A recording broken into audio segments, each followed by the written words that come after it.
Bismillahirrahmanirrahim. Assalamu alaikum. This is Shahid Raza, Assistant Professor, University of Education, Lahore. Welcome to join this lecture. My dear students, as you know, we are discussing about the course Introduction to Guidance and Counseling. And this course is of B.Ed Honors and the course code is EDUC 3142. As you know that we are discussing about services of guidance. And in our previous lectures, we have discussed about different services of guidance, including orientation service of guidance, testing service, educational and occupational services, placement services, and also we discussed about follow-up services of guidance. So today we are going to discuss and explain the concept of counseling service. What is the need of counseling service? What is its importance? And why it is needed to know about counseling service. And also we will see that what benefit we can get by knowing about counseling services and how a counselor and teacher can provide this counseling service to his clients or students. So let's talk about it. So what is counseling service? As an integral part of guidance program, counseling service is not a recent idea and service having wide application in different social setup such as family, school, medical and other counseling centers, etc. Actually, we are going to discuss about that it's not a new concept. Counseling service is not a new idea. It is provided for the ages. As you know, in our family system, our parents provide this counseling service to us, to students, to their children. And also when the child enters in the school, then the teachers provide this service to students.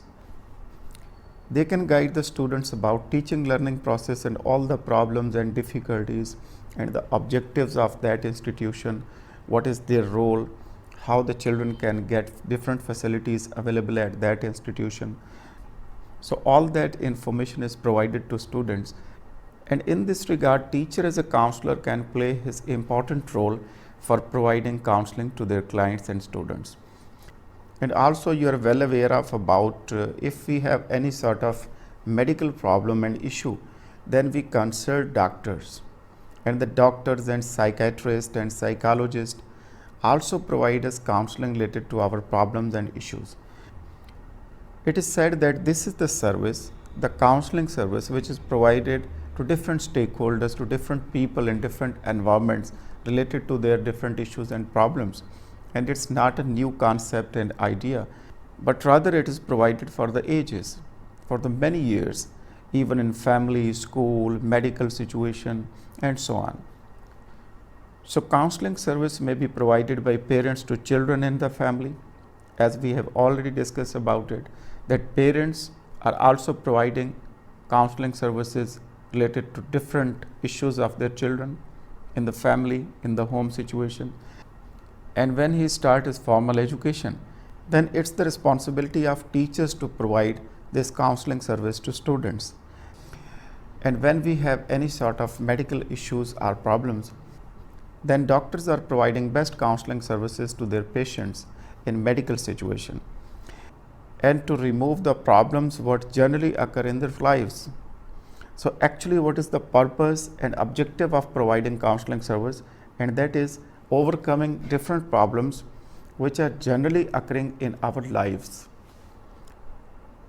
So if we are having any problem related to our life and we have different concerns and problems and issues, then definitely counseling service can help in this regard. So what actually is the need of counseling service? Why to provide this service to the clients? And especially we are discussing about in educational settings, in educational institutions and related to students and learners. So there is need of counseling service in these situations about changing of disliking subjects, the problems of study habits. बच्चों की बहुत सारी ऐसी study habits होती हैं कि जो बेहतर करने की ज़रूरत होती है ताकि बेहतर रिजल्ट्स हासिल किए जा सकें और उनकी लर्निंग में इम्प्रूवमेंट लाई जा सके। वो किस तरीके से अपनी स्टडी हैबिट्स को इम्प्रूव कर सकते हैं, बेटरमेंट ला सकते हैं उसमें। तो इस हवाले से ये काउंसलिंग सर्विस बहुत ज़्यादा हेल्पफुल और यूज़फुल साबित हो सकती है। एक टीचर अपना रोल प्ले कर सकता है एज ए काउंसलर और वो गाइड कर सकता है अपने स्टूडेंट्स को। एक टीचर एज ए काउंसलर अपना रोल प्ले कर सकता है इस हवाले से, और वो स्टूडेंट्स को गाइड कर सकता है, उनको काउंसलिंग प्रोवाइड कर सकता है about their study habits, how to improve their study habits and all about this. और बाज़ औक़ात ऐसा भी होता है कि किसी स्टूडेंट को किसी सब्जेक्ट में दिलचस्पी नहीं होती, उसकी इंटरेस्ट नहीं होती, और वो चाहता है कि उस सब्जेक्ट को चेंज किया जाए। So what is the right procedures and the correct procedure for changing that particular subject, and how to change that, what is the importance of different subjects? So in this regard, teacher can play his role as a counselor for providing him best information about the importance of different subjects, and also he can use this counseling service to improve the study habits of their students. And also it's helpful for preparing examinations. इम्तिहानात किस तरीके से देने, इम्तिहानात की तैयारी कैसे करनी है, एक स्टूडेंट किस तरीके से बेहतर इम्तिहान में कामयाबी के लिए कोशिश कर सकता है और उसे क्या करना चाहिए, तो एक टीचर इस हवाले से भी उसे काउंसलिंग सर्विस प्रोवाइड कर सकता है। Inadequate participation in school curricular as well as co curricular activities. और इसी तरह से एक स्टूडेंट स्कूल में करिकुलर एक्टिविटीज़ और इसके साथ साथ को करिकुलर एक्टिविटीज़ में पार्टिसिपेट करना चाह रहा है और उसमें पार्टिसिपेशन प्रॉपर नहीं कर पा रहा, तो इस हवाले से भी टीचर अपना रोल प्ले कर सकता है और उसे काउंसलिंग प्रोवाइड कर सकता है कि how to participate in curricular activities as well as in co curricular activities. Planning for future vocation, it's very important point. Actually जितने भी स्टूडेंट स्टडी कर रहे हैं और जितने भी पढ़ रहे होते हैं, तो उनका अल्टीमेट मकसद यही होता है कि वो फ्यूचर में, वो मुस्तकबिल में आने वाले वक्त में किसी प्रोफेशन को, किसी वोकेशन को सिलेक्ट कर सकें और अपनी प्रोफेशनल लाइफ को स्टार्ट कर सकें। So in this regard teacher can play his role for providing best information, latest information and appropriate and accurate information regarding different professions and vocations, about their importance, their limitations. तो teacher इस हवाले से counselling service provide कर सकता है अपने students को, उनकी इंटरेस्ट, उनकी एबिलिटीज़ और उनकी स्किल्स को मद्देनज़र रखते हुए, एजुकेशनल बैकग्राउंड क्या है उनका और उनका एप्टीट्यूड लेवल क्या है, इन तमाम चीज़ों को सामने रखते हुए एक टीचर बेहतरीन तरीके से स्टूडेंट्स को गाइड कर सकता है, उनको इन्फॉर्म कर सकता है, उनको काउंसलिंग सर्विस प्रोवाइड कर सकता है for selecting best vocational opportunity and for selecting best career opportunity. Making and keeping relation with friends, so relationship is also very important. So keeping healthy and positive relations with friends and peers, it's very important. तो इस हवाले से भी teacher अपना role play करेगा और बेहतर relationship और पॉजिटिव रिलेशनशिप कैसे बिल्ड की जा सकती है और उसकी अहमियत क्या है, इस पॉजिटिव रिलेशनशिप से किस तरीके से आप बेनिफिट हासिल कर सकते हैं। So the teacher can play his role on his part for providing proper and accurate information regarding positive relation building. So there is cooperating with teachers and classmates. कभी ऐसा भी होता है कि टीचर्स के साथ और क्लासमेट्स के साथ, क्लास फेलोज़ के साथ कोऑपरेशन का प्रॉब्लम हो जाता है स्टूडेंट्स को। Some students are not cooperating और even they want to be cooperate but they don't know how to cooperate. What sort of best strategies are there? So the teacher as a counsellor can introduce best strategies of cooperation and share with them so that they may be able to cooperate with teachers and classmates in positive manner and perfectly. Adjusting with family members and parents. So there may be some issues related to adjustment, and not only that adjustment in family members and parents, but also adjustment in school environment with class fellows and with classmates. So all this is very important to provide best counseling service to students regarding adjustment problems. Behavioral problems, health problems, economic problems, problems of dealings, manners and morals. So all this is very important to understand. There may be different behavioral problem with students. How to behave in different situations, आपका behavior कैसा होना चाहिए, positive behaviour कैसे create किया जा सकता है, और जो बिहेवियरल प्रॉब्लम्स हैं अगर किसी स्टूडेंट को, तो उनको किस तरीके से सेटल किया जा सकता है, उनको किस तरीके से मिनिमाइज़ किया जा सकता है, उसको बेहतर किया जा सकता है. There may be some health problems and economic problems and problems of dealing, manners and morals. तो इस हवाले से एक टीचर बेहतरीन तरीके से काउंसलिंग सर्विसेज प्रोवाइड कर सकता है अपने क्लाइंट्स को, अपने स्टूडेंट्स को, कि वो उनको बता सके कि वो किस तरीके से एथिकली अपना रोल प्ले कर सकते हैं, वो एथिक्स को किस तरीके से फॉलो कर सकते हैं, वो कौन से एथिक्स हैं, वो कौन से मैनर्स हैं, मॉरल्स हैं, वो कौन सी अखलाकियात हैं जिसकी ज़रूरत है हमें और जिसको हमने फॉलो करना है. The teacher as a counsellor can introduce all the ethical concerns, ethical rules and manners and morals with students, and to realize them that they have to follow all the manners and ethics and morals. Problems in the context of utilization of leisure time. So it's very important to mention here that leisure time is very important. How to spend that leisure time, हम अपने leisure time को, हम अपने free time को किस तरीके से गुजारें, ये बहुत ही इम्पॉर्टेंट टॉपिक है.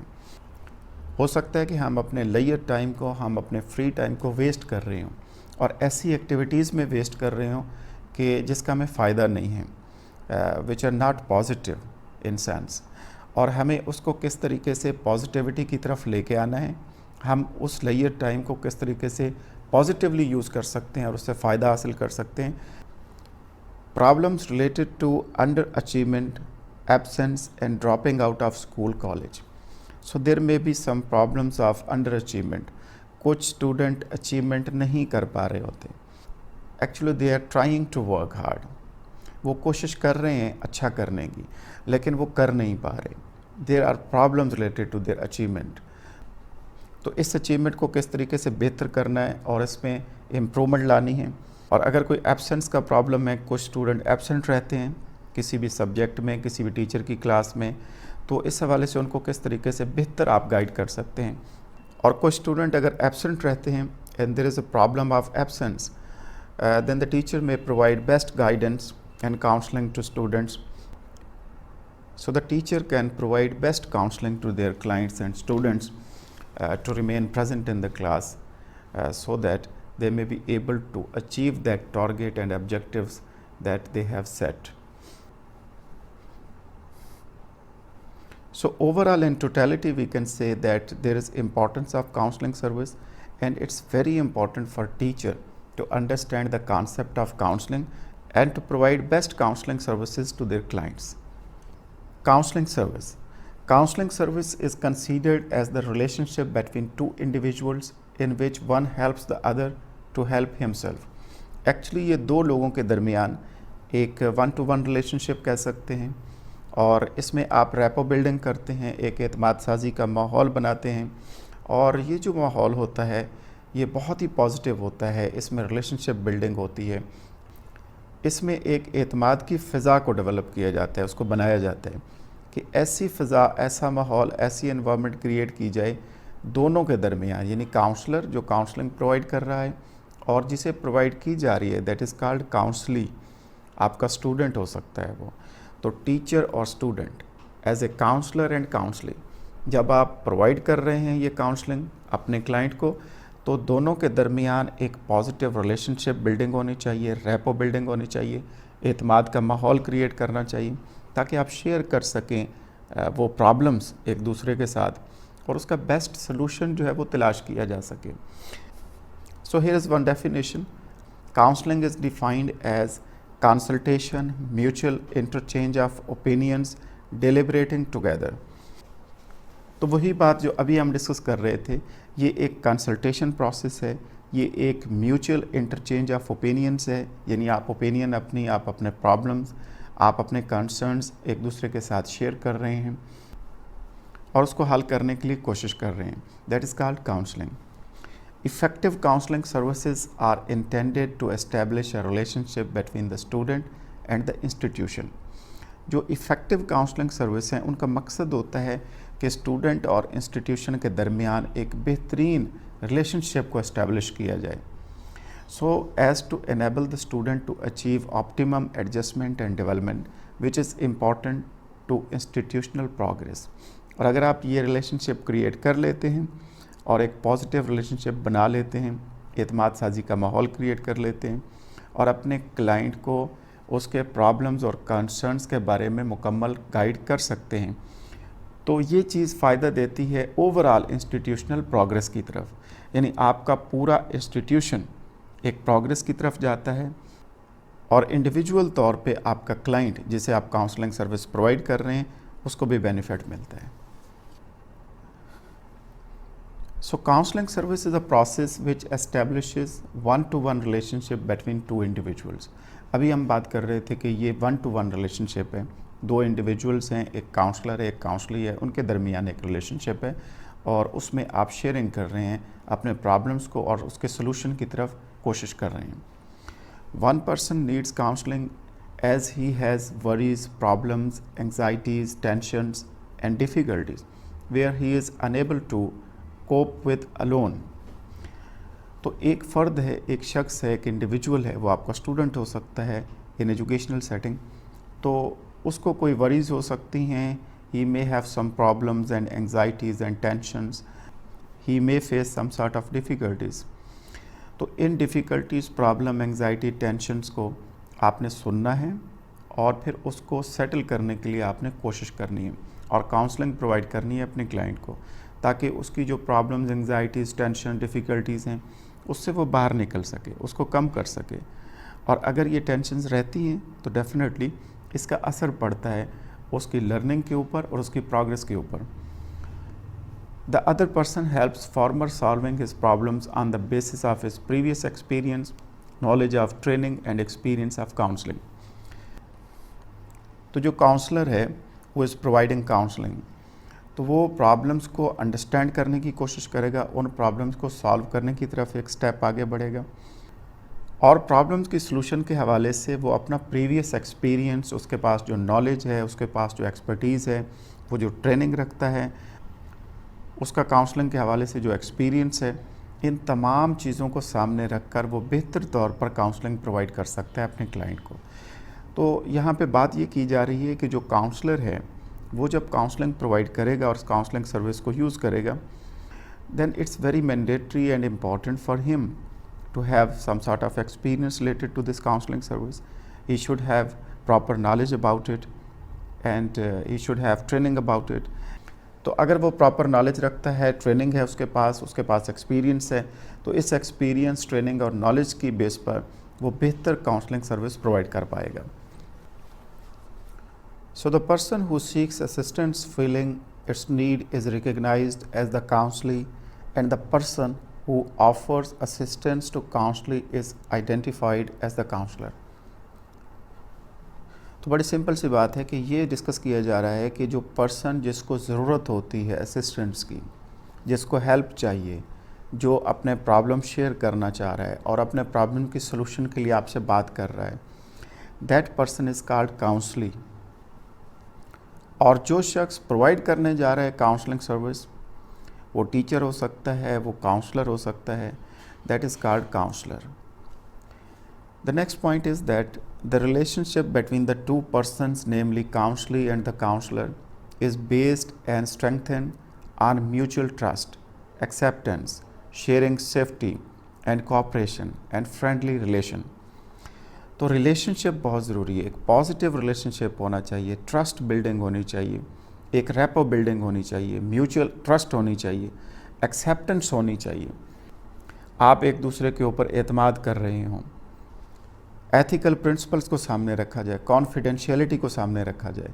आपका क्लाइंट आपके साथ जो शेयर कर रहा है, जो इन्फॉर्मेशन आपको दे रहा है, as a counsellor it's very important for you to keep confidential all data provided by your client. आपने उसको सीक्रेट रखना है, आपने उसको सिर्फ उसके मसले के हल के लिए यूज़ करना है, अदरवाइज़ आपने उसको डिस्क्लोज़ नहीं करना। तो ये जो म्यूचुअल ट्रस्ट है, ये जो अंडरस्टैंडिंग है, इसका बहुत ज़्यादा ख्याल रखने की ज़रूरत है इसमें, कोऑपरेशन होनी चाहिए, फ्रेंडली रिलेशन होने चाहिए। तो अगर आप ये कर लेते हैं then you are able to provide best counseling service to your client. So what are the purposes of student counseling? Number one, to give the student information on matters important to his success. एक student क्या चाहता है कि वो कामयाब हो सके, he wants to be successful in life. तो उसके हवाले से वो किस तरीके से सक्सेस हासिल कर सकता है, वो कैसे कामयाब हो सकेगा। तो एज ए काउंसलर आपकी ये ज़िम्मेदारी है, आपकी रिस्पॉन्सिबिलिटी में शामिल है कि आप उसको प्रॉपर इन्फॉर्म करें। To get information about student which will be of help in solving his problems.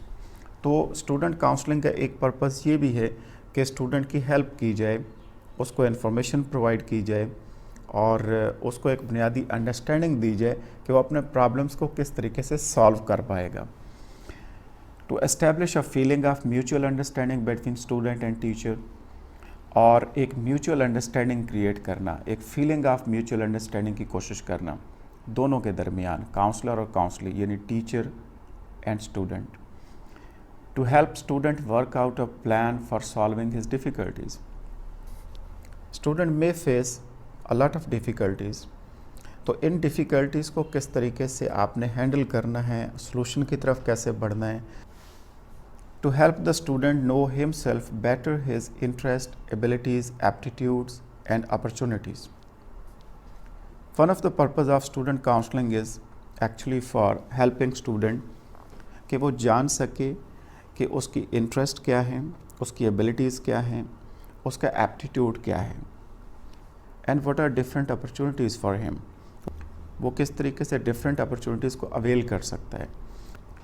So actually you are guiding him in this regard to encourage and develop special abilities and right attitudes. To encourage and develop special abilities and right attitudes. आप अपने students में special abilities को develop करना चाह रहे होते हैं और उनके एटीट्यूड के प्रॉब्लम्स को सेटल करना चाह रहे होते हैं, सॉल्व करना चाह रहे होते हैं। आप अपने क्लाइंट की, अपने स्टूडेंट की जो एबिलिटीज़ हैं उसको डेवलप करना चाह रहे होते हैं और जो उनकी स्पेशल एबिलिटीज़ हैं उसको तलाश करते हैं, उसको पॉलिश करते हैं, उसमें निखार लाने की कोशिश करते हैं, और जो राइट एटीट्यूड है उसको डेवलप करने के हवाले से उसको एनकरेज करते हैं। To inspire successful effort towards attainment. Completely हम ओवरऑल देखें तो जो मकसद है कि एक स्टूडेंट कामयाब होना चाहता है, वो सक्सेसफुल होना चाहता है, वो उसका जो ऑब्जेक्टिव सेट किया हुआ है, उसके जो गोल हैं उस तक पहुंचना चाहता है, तो कैसे वो वहां तक पहुंच सकता है, कैसे वो मंजिल हासिल कर सकता है, वो अटेनमेंट कैसे करेगा। तो इस हवाले से आप उसको एक रास्ता बताते हैं, उसको आप गाइडेंस प्रोवाइड करते हैं, उसकी काउंसलिंग करते हैं। To assist the student in planning for educational and vocational choices. जब वो स्टडी कर रहा है तो अपनी स्टडी को कैसे इम्प्रूव कर सकता है, उसमें इम्प्रूवमेंट ला सकता है, and if there are some hurdles, problems and issues, how to settle those. और इसके बाद वोकेशनल चॉइस क्या है, वो बाद में फ्यूचर में किस प्रोफेशन में जाएगा, कौन सी फील्ड को वो चूज़ करेगा, how to select that profession and what are different profession, their merits and their limitations. आप अपने स्टूडेंट्स की इंटरेस्ट को, एबिलिटीज़ को, स्किल्स को और उसके एजुकेशनल बैकग्राउंड को सामने रखकर उसे काउंसलिंग प्रोवाइड करते हैं। So what are the types of counselling services? There are basically 3 types of counselling services. Number 1 is directive counselling, number 2 is non directive counselling and number 3 is eclectic counselling. तो इसके हवाले से हम देख लेते हैं कि डायरेक्टिव काउंसलिंग किसे कहते हैं, नॉन डायरेक्टिव काउंसलिंग क्या है और एक्लेक्टिक काउंसलिंग क्या होती है। So what is directive counseling? Directive counseling is a process where counselor plays a major role as the leader of the counseling situation.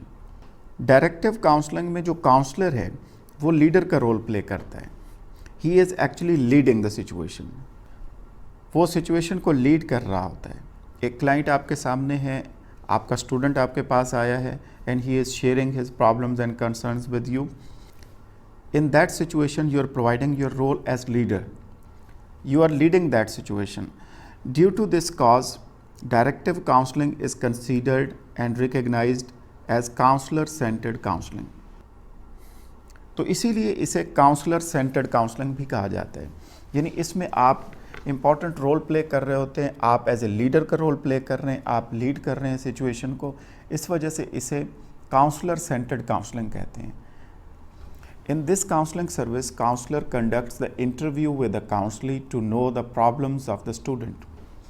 आप इसमें इंटरव्यूज़ कंडक्ट करते हैं अपने स्टूडेंट से और उनके प्रॉब्लम्स को जानने की कोशिश करते हैं और फिर उसकी सोल्यूशन के लिए रास्ते बताते हैं।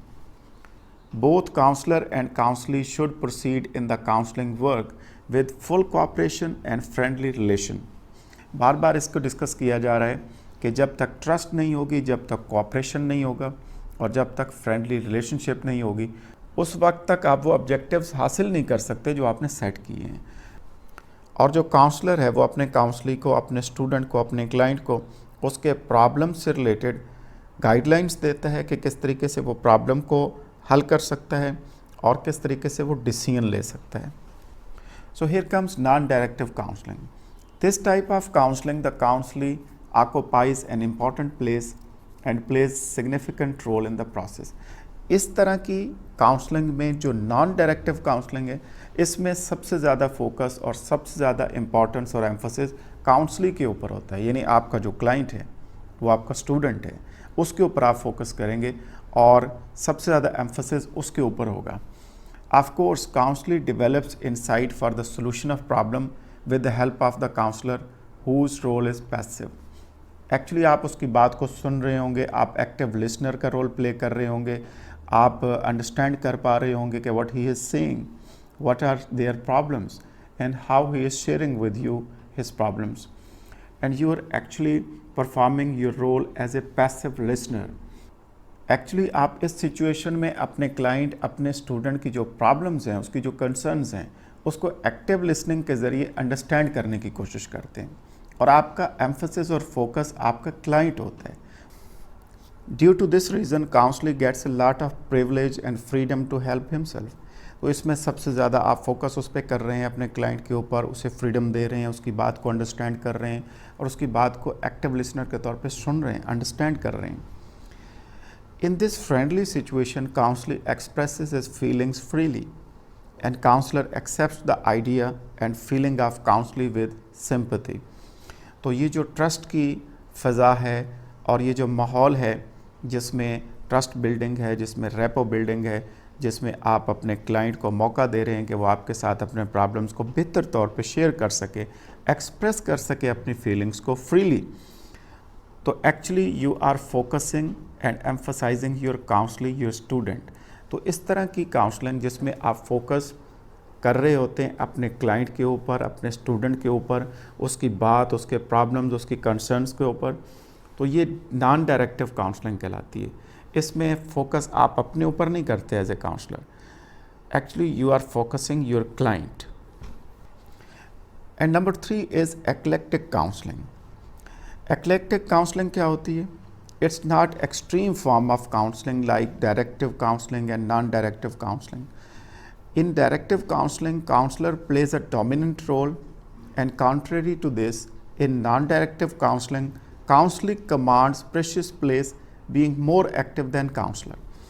अभी हम डिस्कस कर रहे थे कि डायरेक्टिव काउंसलर में डोमिनेंट रोल किसका होता है? जो लीड कर रहा होता है दैट इज़ काउंसलर, वो टीचर हो सकता है। और इसके बरक्स on the contrary non directive counselling में सबसे ज़्यादा फोकस किस पे होता है? उसमें काउंसलिंग के ऊपर फोकस किया जाता है, तमाम का तमाम एम्फोसिस वहाँ पे काउंसलिंग क्लाइंट स्टूडेंट के ऊपर होता है। तो यहाँ पे हम ये देखेंगे कि एक्लेक्टिक काउंसलिंग क्या होती है। Eclectic counselling is actually based on principle taken from both the aforesaid counselling. इसमें ये होता है कि आप कुछ पॉइंट्स डायरेक्टिव काउंसलिंग से ले लेते हैं और कुछ चीज़ें नॉन डायरेक्टिव काउंसलिंग से ले लेते हैं और उन दोनों को इकट्ठा करके combination of both directive and non directive counselling according to a particular environment and situation, what is needed, which is the best situation, which is the best strategies to use, so you have to select it. तो इन दोनों में से आप select कर लेते हैं कि directive counselling पे कितना फोकस करना है और साथ साथ नॉन डायरेक्टिव काउंसलिंग को कितना आपने इम्पोर्टेंस देनी है। तो इन दोनों को जब आप फोकस करते हैं और कुछ पॉइंट्स डायरेक्टिव काउंसलिंग से लेते हैं और कुछ पॉइंट्स नॉन डायरेक्टिव काउंसलिंग से लेते हैं अकॉर्डिंग टू द सिचुएशन, और उसको हैंडल करने की कोशिश करते हैं और प्रॉब्लम को अंडरस्टैंड करते हैं और उसको सोल्यूशन की तरफ बढ़ते हैं और बेहतर डिसीजन मेकिंग की तरफ जाते हैं, that is called eclectic counselling. So we can say that eclectic counseling is a combination of both directive counseling as well as non-directive counseling. So here are some tips for counselors and teachers. Number 1, attempt for establishing good rapport with the counselee. तो इसमें आपने rapport building करनी है, एक एतमाद साजी का माहौल बनाना है कि जिसमें आपका क्लाइंट, आपका स्टूडेंट आपके ऊपर एतमाद कर पाए और अपने प्रॉब्लम्स को बेहतर तौर पे आपके साथ शेयर कर पाए. Much emphasis for developing a healthy, trusting, accepting relationship with counselee. तो इस तरह से आप एक ट्रस्ट बिल्डिंग कर सकते हैं, पॉजिटिव रिलेशनशिप क्रिएट कर सकते हैं अपने काउंसली के साथ. Providing chance to counselee to enable them to express freely without any fear his worries, anxieties, tensions, goals or plan to proceed. तो अगर ये साजगार माहौल आप क्रिएट कर लेते हैं तो आपका जो क्लाइंट है वो आपके साथ शेयर कर सकेगा without any fear and hesitation अपनी वरीज़ को, एंग्जाइटीज़ को, टेंशन्स को.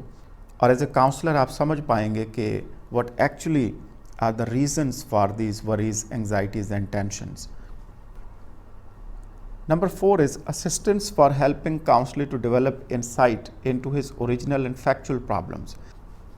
तो एज ए काउंसलर आप हेल्प करेंगे कि आपका क्लाइंट अंडरस्टैंड कर पाए कि उसकी फैक्चुअल और ओरिजिनल प्रॉब्लम्स क्या हैं.